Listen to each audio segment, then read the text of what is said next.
He lives completely off the grid. When the world goes to hell, we're going to be just fine. We are the safest people in the world right now. We have our own power. We have food for our animals. Yeah, we have yep. food for ourselves. No electricity, No electricity at all. So there's no light in it.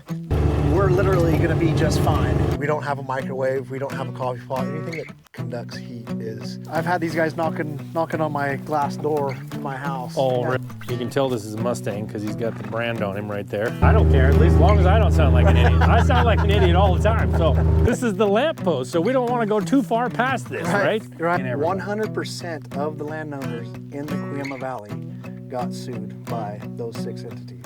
Okay. Living off the grid, what do you think of it? Because I love it. you grew up right here, right? I grew up right here on this place, on my buddy's place. Come out here getting in trouble since we were little tiny kids. Yeah. So I don't get in that much trouble anymore. A little bit older and wiser. You don't? Older anyways. I thought you were married. Well, Making me look bad by getting that. I should have got that. This is beautiful country. typically this time of year, on an average or a good year, we're really green right now. So this is a very scary moment right now. So why isn't it green right now? Is it just drought or Drought. We haven't got rain. We got rain in December. California, everybody's like, oh yeah, it's nice and warm and sunny there, and we get sunny days, but we'll be down in 20 degrees, 19 degrees in the mornings. This whole week it's been that way.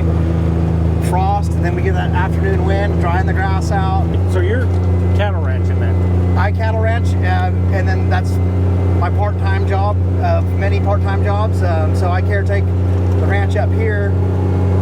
These are my buddy's cows, and we're driving through his place right now. But I work full-time for the state, and then just like not everybody else, but a lot of folks, like, you got to supplement. It's not all just cowboy work or anything like that. It'd be nice if we could stay home and make it work, but we don't have the acreage and we don't have the rain, especially this year.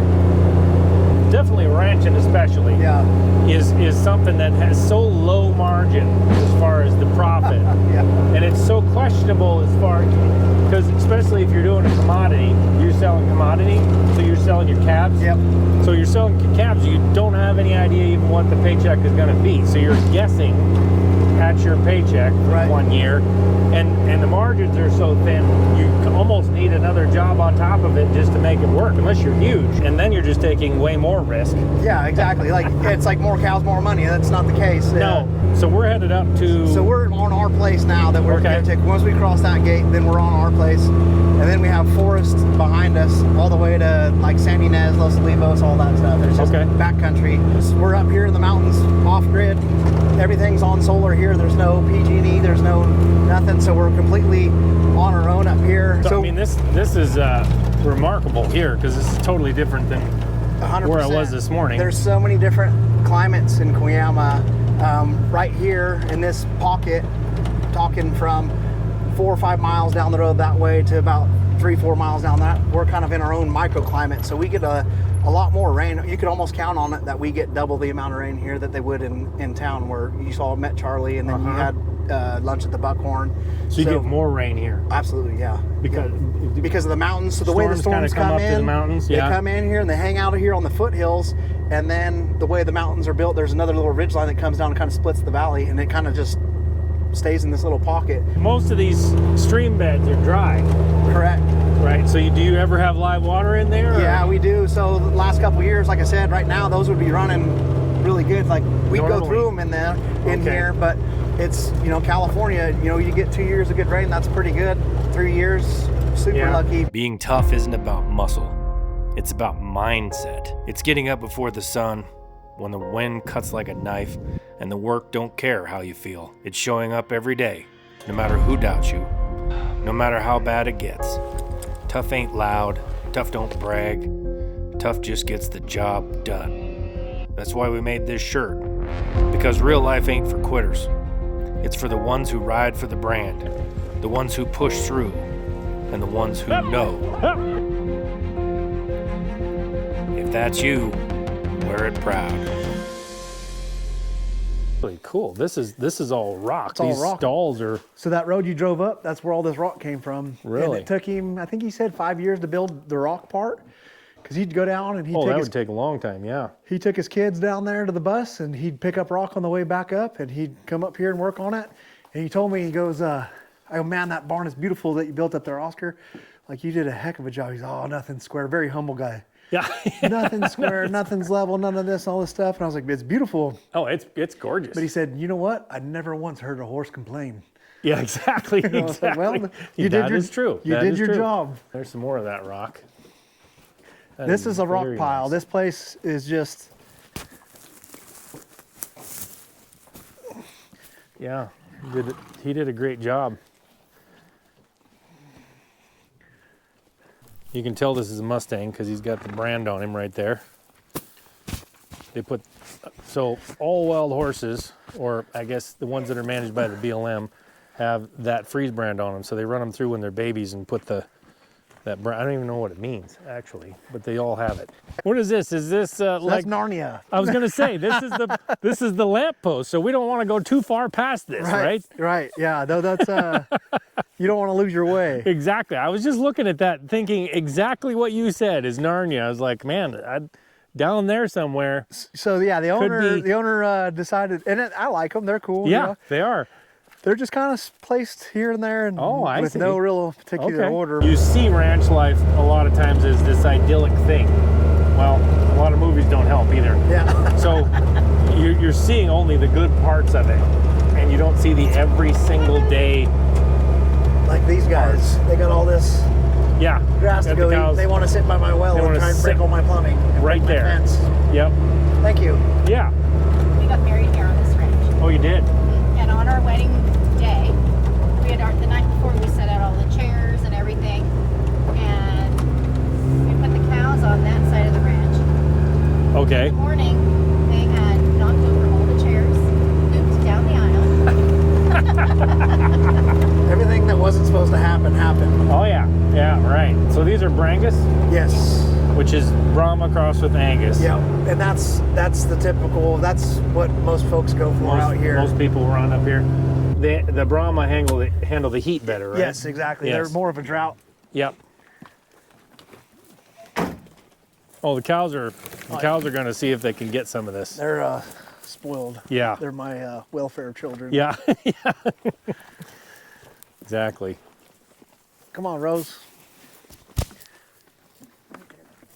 They're spooky cows, and that's a bull. Yeah, they're They're a pretty wild bunch. lankier bull too. Yeah. I kept that smaller bull right there, but he's a little bit more squatty, but he's not turning out. He's I only see. 2 years old, but he doesn't. Probably not going to make it. He's not going to make the cut. So, see that bull, man, that's a tall bull. Yeah, he's super tall, and I mean, gentle enough, obviously, but Yeah. sometimes gentle's a problem. As Yeah, you it can see. be. Yeah, it can be because they're right. I've had these guys knocking on my glass door to my house. Oh, at really? night. They chased my dog. Sure. He thought he was going to be a hero, and ended up we were in a predicament. Yeah, right. Yeah, because that's, I don't know, this tall. That's pretty tall. Compared to a He's full-blood Angus. he's almost 5 foot to Yeah. his shoulders. So. Yeah, that's a pretty big bull. We were sorting on horseback earlier this year, and an 1,800-pound Angus bull jumped in the air and kicked my son in the knee while he was on his horse, which is pretty dang athletic. Yeah. But if you get something that tall, Yeah. they can reach a little higher. Yeah. So that night, after watching the cows come up the hill through the bottom and the sun sinking behind the mountain, I had the privilege of staying at this wonderful off-the-grid ranch.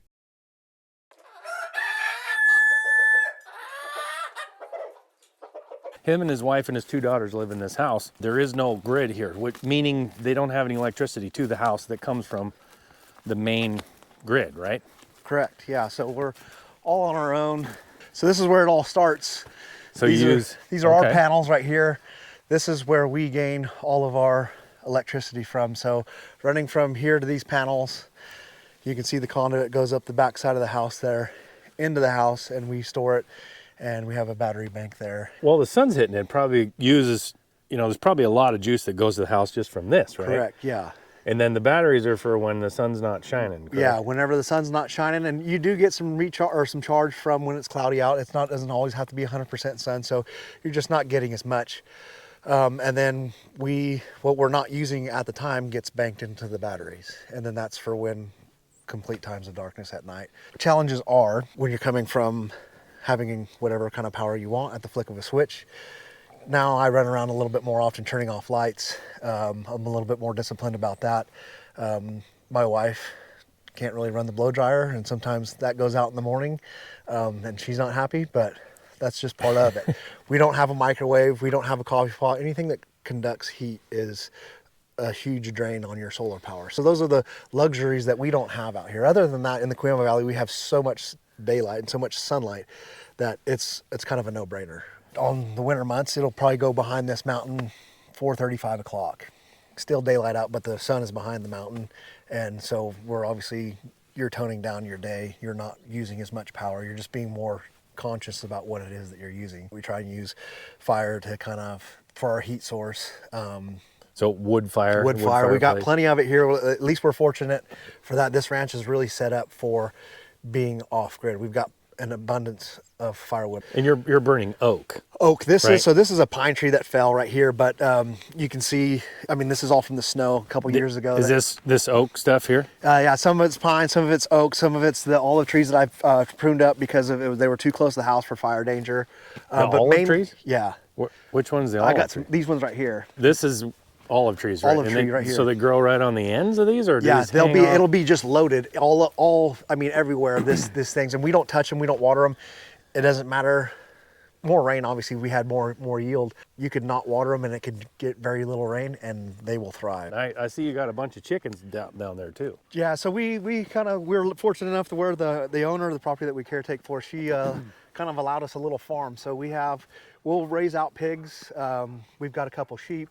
We've got chickens. We're we're doing what a lot of people on the internet are trying to do, is just be sustainable and stay out of the grocery stores and grow our own food, knowing where that source comes from, teaching our daughters that, this is the work that goes into it, and to appreciate it and know where it's coming from, and give them a way to feed themselves instead of relying on somebody else. Obviously, and then there's no dryer. So we got the there's no dryer. So the clothesline has to be the way you dry the clothing. Yep, you're right. Get my handy dandy gate here. Yeah. This is supposed to have been fixed 10 years ago, but I know how that goes, believe me. So yeah, I mean, we used to dry our clothes like that. Yeah. That's, even when I was growing up, that's how you did it. and then in summertime, it's faster than putting it in a dryer out here because it's so hot. I mean, we're 115, 120 sometimes. So you have chickens in here. How do you keep the chickens from getting killed by something? The guard dog. There's the security team right there. They take care of that for us. This is a huge dog. Just so you see the now, and he's ferocious, by the way. Great Pyrenees and Anatolian. Yeah, most of the Great Pyrenees aren't very mean. Yeah, he's super sweet. They'll kill a coyote. Yes. But we don't have bears at the house anymore eating our chickens. We don't have fox or coyotes, anything near the house. There you go, buddy. What's his name again? Hank. Hank, buddy. Yeah, that's a good cow dog name. Hank the cow dog. There's been a couple times where he's been caught with a chicken in his mouth, but the chicken's always been alive. Okay. I like to claim that he's saving them from the other dogs, or he's putting them where they're not in harm's way. So I hiked with sheep up in Montana a month or two ago, and they have some Great Pyrenees and Akbash garden that they just live with the sheep, you know. And they're beat up by wolves. Yeah, up there, yeah. Oh my goodness, they have to get them sewn up from the vet. He had some injuries a few months back. Did he? From fighting something, huh? He had a big old puncture wound in his shoulder, and then all along the back of his hips was just a big scrape. And wow. He made it. He sucked up. He got real skinny. He wasn't really doing much at night because he's active all night long. Yeah. But then we were trying to keep him on a shift, a day shift and a night shift, and I just let the female out, and it ended up relieving him, and he started putting on weight and getting a chance to heal and not having to work while he was injured. And so we doctored him, but then you get close to him and he sees you coming to try and doctor, and he would just go running. He don't like that deal. He doesn't like it. And he's friendly, but he didn't like. He wasn't so friendly. Like he'd do the bite your arm kind of thing, and he was like, "No, not today, pal." So you get eggs off of these then? We'll get eggs here, and we'll rotate. We'll kick these guys out and put them, when they go to roost, we'll put them back in. Just let them run around, do their thing. And since The only reason we can do this is because of these dogs right here. Have you lost any chickens? We haven't. Old age, yes, but we haven't. So they do protect them that well. Yes, they do a good job, and the chickens don't roam far either. A lot of the things that the cats you'll see, they won't go out very far either. They stay in their circle. I see. Everybody's kind of figured it out. Figured out that that's a protection right there, and You go outside of the line, then you're probably going to get eaten.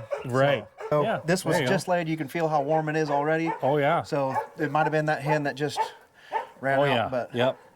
So we've got 3 different pens. My wife went bird crazy when COVID happened, and she found a lady that was breeding all these chickens and finding these off breeds, I guess. And so now we ended up with all of this. And All different kinds of chickens, because there's several different kinds in here. absolutely, she does it with the kids at school. She incubates all the eggs, and she'll sell some when they get them all. It's just for chicks and stuff like that. Okay. So that was one of our homesteading ideas to kind of generate some revenue and some food. So Yeah. So you put a garden in here? yeah, so the cows, everything likes to come to all the green stuff. So this thing has transformed probably 20 times. So I ended up just building an aviary pretty much to keep the birds out, to keep the cows out, the dogs out, everything out. So that way we can have our food right there, and I don't have to get yelled at for the So you cows put being in here. you put a garden in there. Yep. And this is the oak you're burning, right? Correct. Yeah. So that's a live oak. You Pretty can see heavy? Yeah, like the skin on there. It's almost like a skin versus the white oak where it has that thicker bark. Yes. Yes, I see that. That burns. It's a lot straighter. It's So this easier on your is back. That's the white oak. White oak. Okay. And this stuff burns a long time because it's so heavy. It's so dense. Dense. What is this the Yeah. conversion? This is the. Inverter? I'm gonna earn inverter. This does all the magic. This transforms it from there to here. Whatever's not being used inside the house is now being stored in these batteries. And these are a newer style battery. They don't have the maintenance. This was a part of the old battery setup where you have to add water and check your water levels and make sure that that's okay. You have to do it at specific times. So not a huge pain, but you just don't want to do it wrong, because if you get one bad cell, the whole system kind of fails. So these are solid? Are they solid batteries? yeah. So they don't have any fluid in them. That's my understanding. And then did you hook them up in series or? Yeah. So I didn't do this. Like I said, Okay. I'm not an electrician. So Right. we have a guy who's super handy, who set this whole place up on solar, from the solar wells to the battery backup systems that we see here. But the old batteries were massive. They were probably 350 pounds a piece. Maintenance, you just got to pay attention to them. They But were bigger. They were bigger. They were. Yeah. They fit in here. There was only 6 of them, but they're massive. And these ones here, they last longer. They have actually a warranty to them. They're expensive, but I'm sure they are expensive. it averages out. If for the life that they're predicted, you're probably paying for this house and the other house that it runs, on average about $50 a month would be your power bill if you were to be on it. Well, that was when we first got them about 2 years ago. Now with power, keeps going up and up and Yeah. up. It's becoming unaffordable to power your home anymore. You're taking power from solar. It's in 12 volt form. So you're taking 12 volt and you're putting these batteries in, and this inverts it to, that's why it's called an inverter. It inverts it to 120 to go into your house, or 110. Right. If we get a bunch of rainy days, we're using too much power, we can plug in here. I made these pigtails and I plug into my generator, so you can charge with a generator. So you can charge the batteries Yes, if you need to? it's a backup. Yeah, I see. It's it's insurance, right? So Yes, just in now case. that I have a generator and I have lived off the grid, even if I lived on the grid, I would always have a generator. Just in case. Just in case. You just never know. It's one of those backup things, and especially in California now, they're doing the power shutoffs if it's too hot, too windy, for fires, dangers, all that stuff. So having that on hand, it's good insurance, right? Oh, absolutely. So Well, but you have to have some kind of an inverter to plug because a generator doesn't have direct. yes, it's not direct current, it's alternate current. Yeah, so you have to have some kind of inverter to get it to your house. Yes. So You can plug things into it yes. directly, but not into your house. You have to Yeah. have something to You'll get people hurt if you just plug it in, Yes. and it's very bad. So if you wanted to plug in your refrigerator, do it directly. Right. Don't just go plug it into a wall socket. Right. Yeah. 'cause That's you when things fry happen. a bunch of stuff. Yeah. Yes. Or get somebody That killed. would not be good. So what do you do for water then? Because Are you using this power to pump to power a well somewhere? This does not, and we'll go on a tour. We'll go check that out. So living off the grid, what do you think of it? I love it. And you said you grew up like off the grid. Off the grid. No running water, no electricity. Okay. As a teenager. As a teenager, right. So getting ready in the morning was... Yes. So I moved. So then after living up there, I moved to Fresno. I went to Fresno State. But then when we moved here... I'm just going to hold it. Okay. When we moved here, it was 13 years ago, and I moved from San Francisco. Okay. And Kay, who owns this property that we caretake for, she said, oh, I don't know if she's moving from where. And then she was like, I don't think she'd be able to handle it out here. And he goes, oh, if you knew where she grew up, this is luxury. This would be okay, yeah. huh? We were sitting in the best spot when it kicked off, and it hit real fast. Literally, it was like, well, we're not going to go to school Friday. They're going to close school for a couple weeks, this and that. And it was that afternoon that they were home, that they actually closed the schools that day. So it happened suddenly. Right. And so we're like, holy cow. It was a shock for everybody, obviously. But like, we were like, okay, we're in the perfect spot in the world. We are the safest people in the world right now. We have our own power. As long as we have food for our animals, we have food for ourselves, we're literally going to be just fine. You know, and we're like scared to death for everybody who's living in apartment buildings in the city, and we're like, holy cow, this is going to be devastating. All the while we're getting to cruise around on a couple thousand acres, looking at nature and enjoying what it is that we're doing, getting our chicken eggs. What we always said, it came to fruition, is like, when the world goes to hell, we're going to be just fine. So this is completely separate from your house system. It's just sitting down here. Yes. You got 2 panels. So we're close to a mile away from the house right now. So this is what you see. This is how simple it is. Here's the well. This is a well. Okay. And then power source right here. You can see it's shaded. We got all these trees around here, so we don't get a whole lot of pumping right now. So this well I've got off right now. All your electrical so you just right turn here. it off with the On and switch. off switch right here. Uh-huh. And I just turned it on. It may not have the power to pump right now. And where is it pumping to? So it's going to pump, and we'll go to there. But so we're downhill right now. This is our lower well. It's going to pump about a mile or so up to this, what we call the cisterns. I try and run off of one tank, and I use these for storage. I'll rotate them out because I don't want water just sitting in there. Right. And so we have fresh water. So I'll rotate these tanks, but this is one I try and operate off of, and I use those for big problems when we have a bear or something that tears a float off, or a cow, or water line breaks and drains. So when this one's full, does it fill that one and that one? Yeah, they'll all equalize. Okay. But I have those valves. Once I got them full, I turn them off. That way, if I have an issue, I've got a backup. If my wife runs out of water in the morning, I'm in trouble. So I got smart, and I had a backup plan. Okay. That's how that worked. So then this is the inlet right here. This comes in. So it pumps into here in the top. Gravity's out of here, and then it fills the other tank. And then this is the outlet for those. This is the outlet that goes to the house? Correct. Right there. So the pressure in your house, it isn't a pump, it's just the pressure of the water. Correct. From gravity.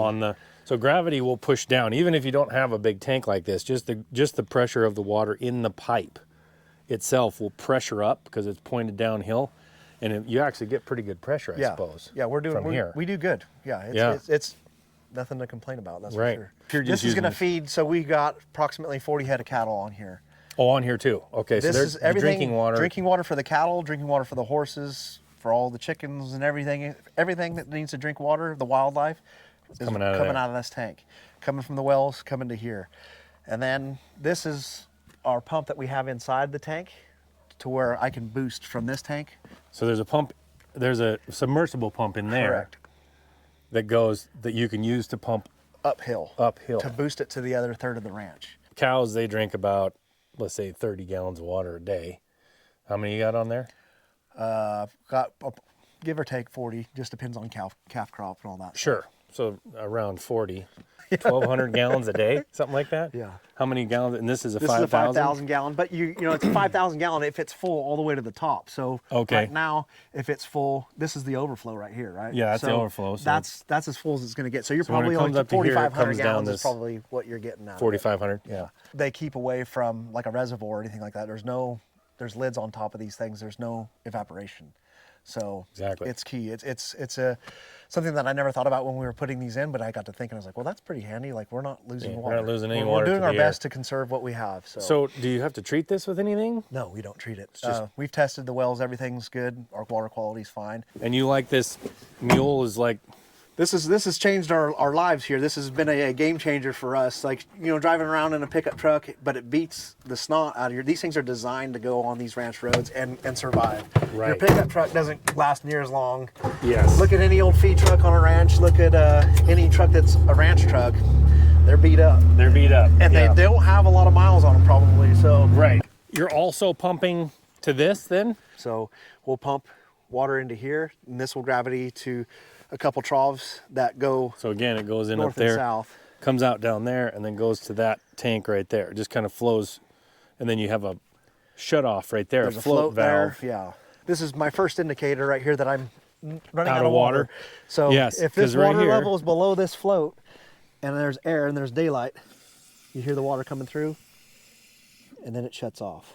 Yep. Very simple, but very easy to break. I don't have any float guards on this particular style of trough. It's, I could redneck one up real quick, but you can see Yeah. something's gnawing on it. Things chew on this and break it, then you got water shooting out everywhere. Yeah. So So basically, it's just pressure built. It's filling up, and then as soon as it gets to here, and when they drink out of it, then the water level goes back down, which pumps a little bit more water in, or lets a little more water in. yeah, we got our waters kind of strategically placed so that the cows utilize all the ground. Okay. It'll keep them going, so they don't have to walk 2 miles to water. And Right. So they typically, it just makes it harder on them, and so it's just something that, fortunately, the lady that owns the place was able to put in a system like this to where it makes it easier on me, it makes it easier on the cattle, and we get to utilize the ground. Yeah, absolutely. A lot easier. So Absolutely. It's my opinion that water is becoming like the next Bitcoin or gold. I mean, it's just becoming a commodity that's very, very valuable. And people with money, corporations or people with money, are trying to tie up as many water rights or rights to water that they can. we're in an adjudication right now to try and establish those water rights, but then in California, the largest pumper usually gets the largest account. We're just, fighting like hell to try and keep everything alive here to where we can stay here and have our kids be here. So, and if you don't know this, what we're talking about here, adjudication is a weird process, but 100 years ago in Montana, or over 100 years ago, they kind of separated out all the water to individual properties, and you filed water rights, and then it decided who had what right, meaning certain properties would have the ability to use a very specific amount of water. So in this area, as far as I can tell, they're going through the process of establishing those water rights right now because they weren't established. Right. California was a free-for-all.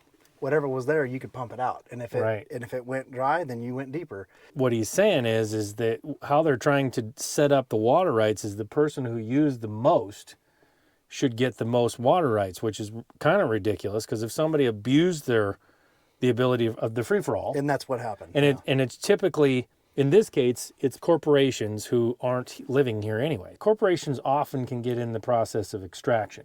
They just extract whatever they can as fast as they can. There's a profit, bottom line. They got a board room of people sitting there wondering why the bottom line isn't more. That never stepped foot in this country. They don't even know what they're doing. Right, They don't know what they the might not company even know that is they doing. own. Exactly. Yeah. So the company is just trying to do what's best for a board, and that is a very bad thing for the small guy. Oh, yeah. It kills the small guy because they have money to sit there and throw into lawyers then. Somebody filed lawsuits, right? I mean, Yeah. who did that? So Grimway, Bolt House, Lapis Land Company, Diamond Land Company, Bolt House Properties, and Ruby were the 6 plaintiffs in the adjudication that filed together. And the lawsuit is what? It's against it? Anybody with the how's it worded? The right to pump and store groundwater. Anybody? Anybody. Like anybody So and everybody. 100% of the landowners in the Cuyama Valley got sued by those 6 entities. Okay. And so when that happens, then basically if you don't fight it, if you don't pay a lawyer, thousands of dollars to fight it, then you basically hand over your water rights to them, right? You can. Then that's what we're being told, that's a possibility, that if you don't pay this money, you could stand a chance of losing your water rights. But if you ante up $1,500, $2,000, and you can represent yourself, so you don't have to pay a lawyer. But what's going, and we talk to lawyers, and some lawyers are like, yeah, in some instances, it's like, well, what are those instances that we lose our water rights? Because that's a pretty handy piece of information. And you might not file, and I know plenty of people that haven't because they can't afford to. You mean file what? File it to join the adjudication in the courts. Exactly. They may not file, but they may get lucky, and the courts make a decision that's in everybody's favor. But if they don't, that's pretty devastating to have no water. It's a legal thing where basically somebody with enough money comes against people that don't have the money and just tries to bleed them dry until they get something. That's exactly what's happening here. People are dropping, like flies, and guys literally came out of retirement because they want to stay in it. They're scared to death. They can't do it without their water. You cannot live without your water. On the way up here, I was seeing this, there's those mountains are just absolutely covered with brush. That's it. You can't even walk through it. So if you just let this go, that's what it turns into. It could, yeah. Is that the brush you were talking about? Yeah. Okay. So this stuff just is super dense. Is it sagebrush kind of, or? It's you had to ask me the name, and now I'm gonna forget, and I'm gonna sound like an idiot on camera. Oh no, that's all right. Chemise. I don't care, at least as long as I don't sound like an idiot. I sound like an idiot all the time, so Well, I have to edit this, It's like, go ahead. Go through it, and I'm like, oh my goodness, I can't believe I said that. be kind to me while you're thinking of yourself. I will. So how long, so you go through a lot of propane then? So we got a 500-gallon tank, and I'll fill that up. Probably go through a tank and a half a year. Okay, so that's not terrible. It's not terrible amount of propane, but the bill is terrible. I don't like the bill, but we don't have to pay an electric bill, so I guess I gotta give and take. It's give and take, right? So she's doing dishes and you don't have a dishwasher. Don't have a dishwasher. So that is the dishwasher. Yes. So this is a big stove, though. Yeah. So this was a 1994, I think, stove. It's a Wolf stove, all propane. Sorry about the. No. It's been used. So it's all propane. Yeah. So and then you have a pilot light somewhere, right? Where's that? right under here. Okay. Sorry about the mess. No. So the pilot light is a little tiny burning flame. So what happens is instead of lighting it, you have that little flame all the time, so that when you turn it, so he just turns it and just automatically. Sorry about that one. He just comes right on. And you get huge flame. Whew, you can get a lot of flame out of this puppy. So really fast. Yes. Heat too. Right now, obviously the oven, something's going on with it where it's out, so it's saving me on propane, but it makes it a little hard to save him on propane. makes it a little hard to bake anything. I see, but not getting any cookies lately. These burners can really. I bet you they can cook something fast, huh? Yeah. 1998. 1988 is what? They made a law where all stoves, whether they're propane or electric, had to have an electrical component. So any stove that you buy, if they say it's propane, if it has a digital clock, it is actually electric, and only the burners are propane. The oven draws it down. So we had Kay replaced this one for us, and it drew our batteries down in like half an hour. Yeah. Oh, I suppose A brand new stove. So we decided, we now know It's not feasible. you have to have an older stove if you're off grid. full propane. Yep. Because you don't want that draw sitting there pulling juice out when it's not doing anything. Anything And that it conducts is- heat is gonna suck the life It out of literally you. put us Sure. in the red on the batteries within a half an hour. Within a half an hour. Wow. So this, because it has the pilot light and everything, it's just propane. Correct. So then you don't have to have that plug-in that's drawing down. Exactly. So where's your refrigerator? Our refrigerator's right around the corner. Used to be here, but we needed space in the kitchen. Sure. We've grown, and Okay. And this is a propane refrigerator. this is a propane refrigerator. It runs on propane back there. By an Amish refrigerator company. An Amish refrigerator company, and it actually just no electricity. So And we're out here, so is that right? No electricity No at all? electricity at all. So there's no light in it. There, you can put batteries in the back for light, but Okay. I don't see any point in that. But it seems to be pretty efficient. I mean, it's Works not, great. They're typically smaller. This is a big. That's a big one. propane. Yeah. They're typically smaller, but being out here, we typically shop for 2 to 3 weeks at a time. So we didn't have the freezer space, and since we got the new batteries and the new system, we ended up getting the more energy efficient chest freezer. So we freeze a lot of our stuff, so we can keep it longer. Because driving to town, it's 60 miles one way to go get groceries, so that's not feasible to do daily. Right. So buying in bulk is key for us, and then especially like winter months when we see storms coming, go stock up dog food, chicken food, whatever you need for your animals and for yourself. Because if the river comes up, big storm comes up, you're on one side and you're on the other. So you might want to have your provisions set up for everything. I see. But the freezer runs on. It runs on electricity. It is. It's I electric. Yes, I thought it So- was going to be an issue, but I talked with the solar guy, with what this it's just system regular is built cheese for. freezer, It'll handle this no problem. Okay. And it is a draw. It does, it's not.